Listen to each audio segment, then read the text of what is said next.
What's up, fight fans? My name's Gary Smith and welcome to Fight Theory. Today we're going to explore UFC 205 and more specifically Conor the Notorious McGregor versus Eddie the Underground King Alvarez for the lightweight UFC title of the world.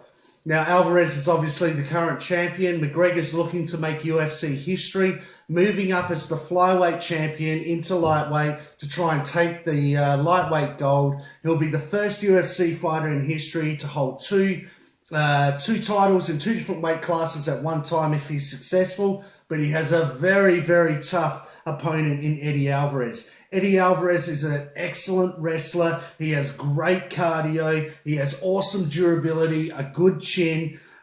He's definitely an experienced fighter. He's called the Underground King for a reason. He's had a lot of success in many different MMA organizations across the world. He came in, he beat Rafael dos Anjos, who was a beast at lightweight, and took care of him in only a few minutes in the first round to take the belt.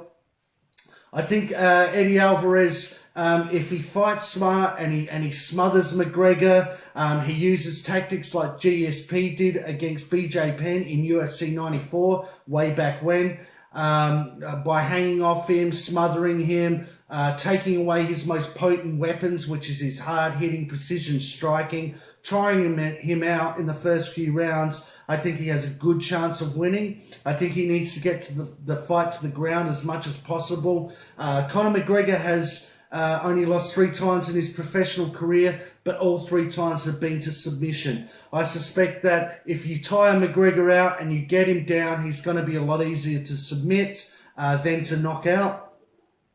McGregor, however, I think this is a much more natural weight class for him. I think he looked very drawn and gaunt and unhealthy when he weighs in at flyweight.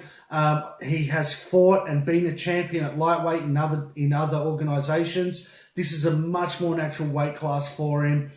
He looked very, very healthy at the weigh-ins today. He has a longer reach than Alvarez. Alvarez has had trouble in the past at dealing with longer fighters. An example of that is when he fought Cowboy Donald Cerrone. I think that, he obviously lost to a decision in that fight. I think he had a hard time adapting his game plan to longer fighters, and McGregor is a master at using his reach, distance, timing, and his power to put away other fighters. McGregor has 17 KOs in 20 wins. That's an 85% knockout ratio. I really think that McGregor, if he's able to keep Alvarez at a distance, if he's able to avoid being pressed up against the cage, if he's able to dominate the center of the cage, then he's going to come away with a win. In my opinion, Conor McGregor will win by TKO in the second round, and that's my analysis for UFC 205, the main event.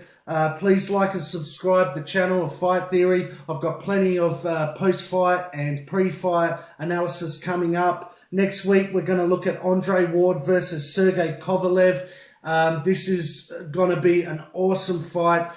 This is... even if you're a casual boxing fan, this is worth tuning into. You've got Andre Ward, who pound for pound is one of the greatest boxers at the moment, moving up to the light heavyweight division to fight Sergey Kovalev, who holds 3 titles as a light heavyweight, who has unbelievable power. They're both putting their undefeated records on the line. So this is going to be an awesome fight. So please tune in next week to Fight Theory for that analysis. And once again, please like and subscribe and enjoy the UFC 205 tomorrow in New York, New York. Catch you later. Boom.